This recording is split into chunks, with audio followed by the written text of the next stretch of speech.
ભાજપના નવનિયુક્ત પ્રદેશ અધ્યક્ષ સુરત જિલ્લાની મુલાકાતે ભાજપ પ્રદેશ અધ્યક્ષ જગદીશ વિશ્વકર્મા સુરત એરપોર્ટ પર પધાર્યા. સુરત એરપોર્ટ ખાતે જગદીશ વિશ્વકર્માનું સ્વાગત કરાયું. પ્રદેશ અધ્યક્ષ બન્યા બાદ પ્રથમ વખત તેઓની સુરતની મુલાકાત છે. ગૃહ રાજ્યમંત્રી હર્ષ સંઘવી, સુરતના સાંસદ, ધારાસભ્યો, મંત્રી મુકેશ પટેલ, મેયરશ્રી તેમજ શહેર ભાજપ પ્રમુખ સહિતના ભાજપના હોદ્દેદારો દ્વારા તેમનું સ્વાગત કરવામાં આવ્યું. સુરત જિલ્લાના કડોદરા અને બારડોલી ખાતે રેલી અને સત્કાર કાર્યક્રમ યોજાનાર છે.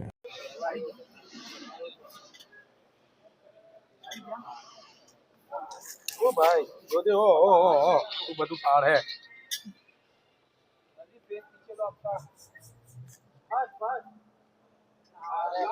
चलो जल्दी फटाफट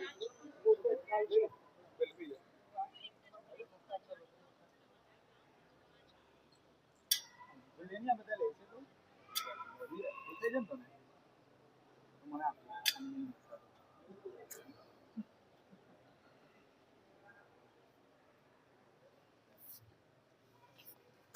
सही है तो खरा मेरा चल